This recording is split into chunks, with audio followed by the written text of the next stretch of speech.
This is video number 3 for a property in Tullintowell in Drumkeeran for Alan Coyle. Now, what I want to talk about, I want to get into the specifics of your particular property and the problems that I noticed with your property. And the first one I'm going to talk about is, well, pretty much all of the problems that I've noticed were in the older original part of the dwelling, the old stone walls here, and not too many problems, or not really any problems, in the extension, in the more modern extension. So not to say that the problems in the stone wall were huge. They were the typical problems that I would see in a stone wall, and there are ways of remediating them that I've discussed already, and I'll try and go through them again.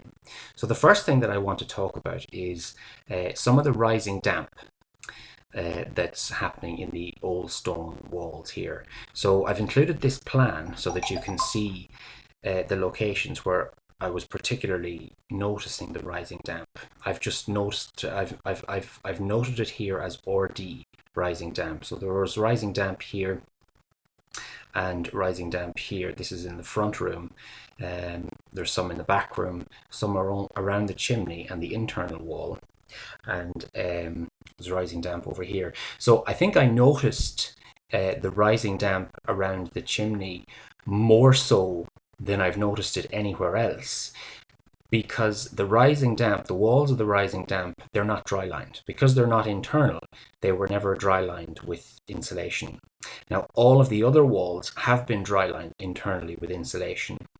And my moisture meter, when I use the moisture meter on these areas, on these dry lined walls, there are areas, as I've noted here, where it's showing higher levels of damp, but it's not visible. There's no dampness visible because they've been dry lined. And it may have been recently renovated or repainted, I'm not sure, but it's not visible because I think the dry line is possibly covering over the visible mold. Now, this here, the chimney, that one, you can see the rising damp at the chimney here because it's not dry lined. Even though it's an internal wall, I suppose the ground is probably, reasonably damp, and the moisture is kind of coming up all the time. So this is the rising damp here at the chimney. There's the stove there. You can also see here on this wall here, there's you can see this kind of rising damp here. Now this timber frame here for the door is loose. It's loose because the timber is partially rotten where it connects to the masonry. So the door frame is slightly loose there, and that's all kind of related to the same moisture that's continually coming up there. But this is a common typical problem, that you would find in most old stone buildings that you go into. So it's not unique to this building, it's just the fact that it's an old stone building. So there might be more frequent maintenance on this type of a building. So this is a closer view of the same area, just to shining the light from the side, just so you can see the salt deposits from the rising damp. Now, what I'm going to point out to you here is I discussed this in the previous video. The part of the problem here, and part of the reason you're getting rising damp, or I suppose what you could call penetrating damp, is because there is no drop from the internal floor level to the external floor level. They're pretty much flush. The level is pretty much flush. There's no drop from inside to outside.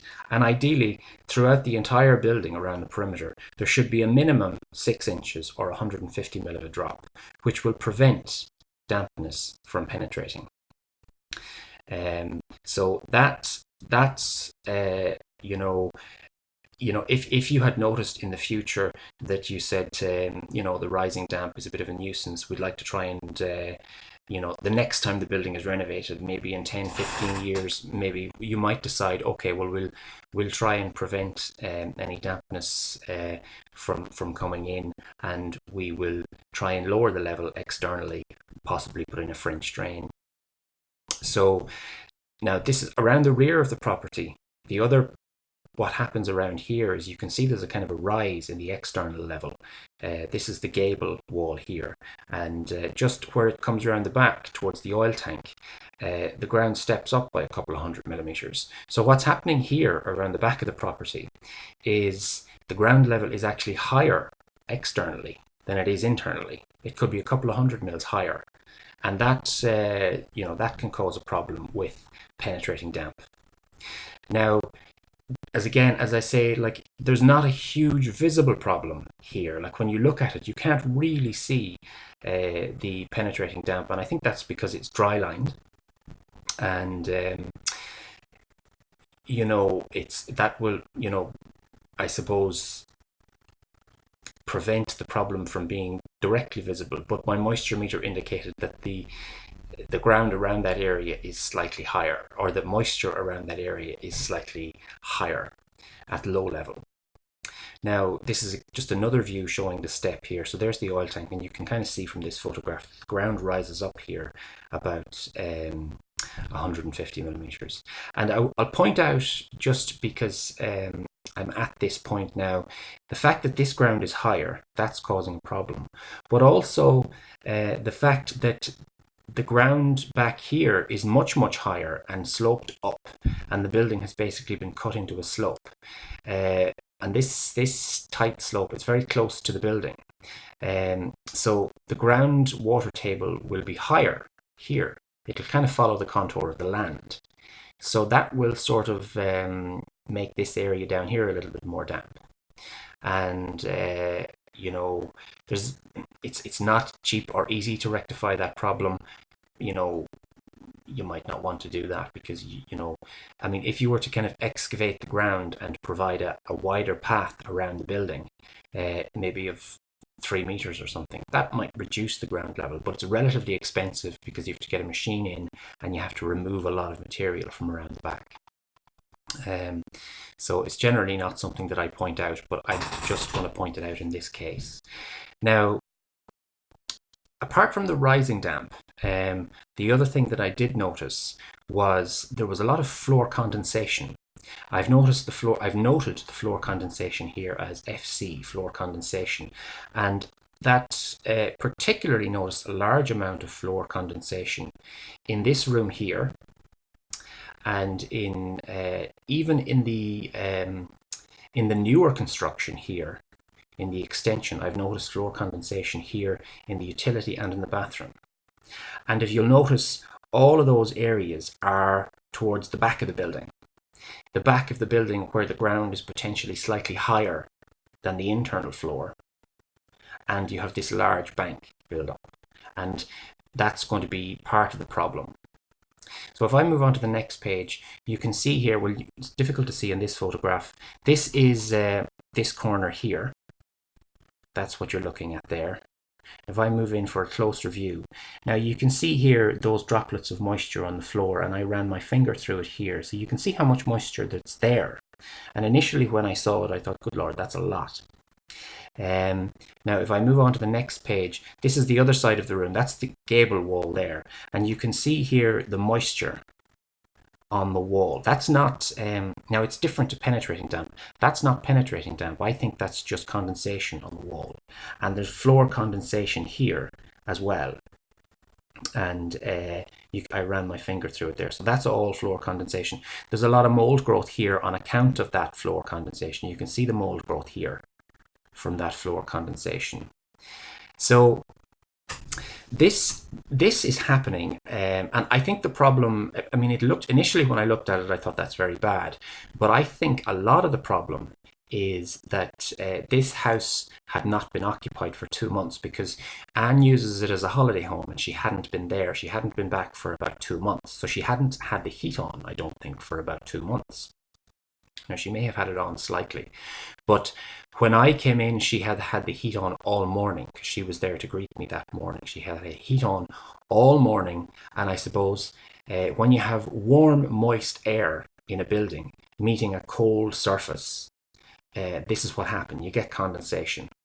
A warm, moist air meets a cold surface, and it probably would take a couple of days for the wall to warm up to a kind of to a point where the condensation, it might not even happen after a few days after the building has warmed up a little bit and the overall temperature of the structure in the wall is slightly higher. This condensation might not happen nearly as much as it had been happening. Now, I suppose when you look at the mold, you might say, well, no, hang on. It's actually happening frequently enough that mold growth has occurred. So it might be happening a little bit all of the time. But I don't think it's going to be anywhere nearly as bad as it looks in this photograph. I think it's because the heat hadn't been on very much, and she came and then she blasted the heat. And you're getting all this floor condensation.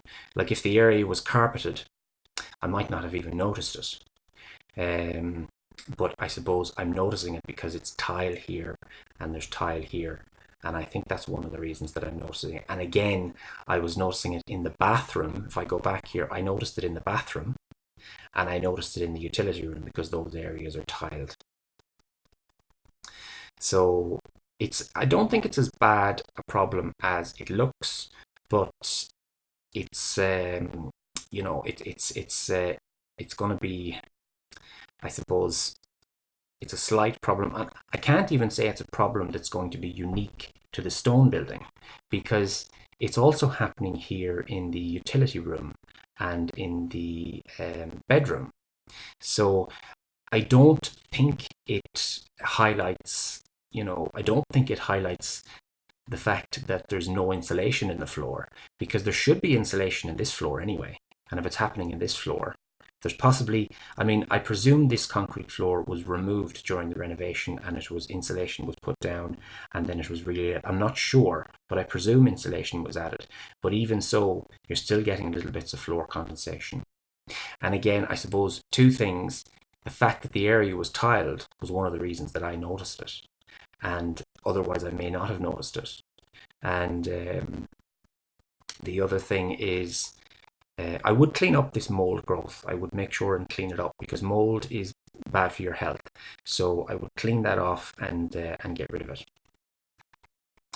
Now, this is, there's areas of, hang on, I'm going to stop this video here now because it's getting a little bit long, and I'll continue in the next video. Okay.